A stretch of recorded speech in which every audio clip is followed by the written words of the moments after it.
রাজধানীর অপরাধ জগতের অন্যতম কেন্দ্র হিসেবে পরিচিত গাজীপুরের মাজার বস্তিতে সন্ধান মিলেছে এক বিস্ময়কর গোপন সুড়ঙ্গ পথের।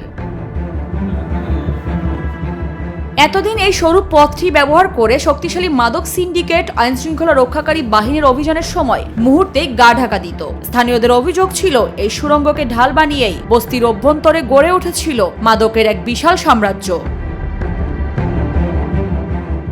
তবে অপরাধীদের এই অপতৎপরতা রুখতে এবার কঠোর অবস্থানে নেমেছে পুলিশ। ডিএমপির ঊর্ধ্বতন কর্মকর্তারা জানিয়েছেন, সুড়ঙ্গ পথটি ইতোমধ্যে স্থায়ীভাবে সিলগালা করা হয়েছে।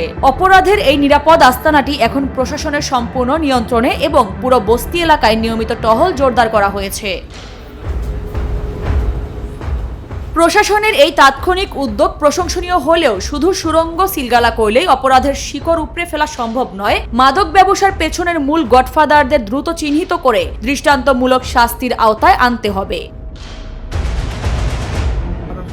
স্থানীয় সচেতন মহল মনে করছেন, নজরদারি অব্যাহত থাকলে এই পদক্ষেপ অপরাধ নির্মূলে বড় ভূমিকা রাখবে। এখন দেখার বিষয়, প্রশাসনের এই কড়া নজরদারি মাজার বস্তিকে পুরোপুরি মাদক ও অপরাধমুক্ত করতে কতটা কার্যকর হয়। আরিফা পুষ্প, নিরপেক্ষ।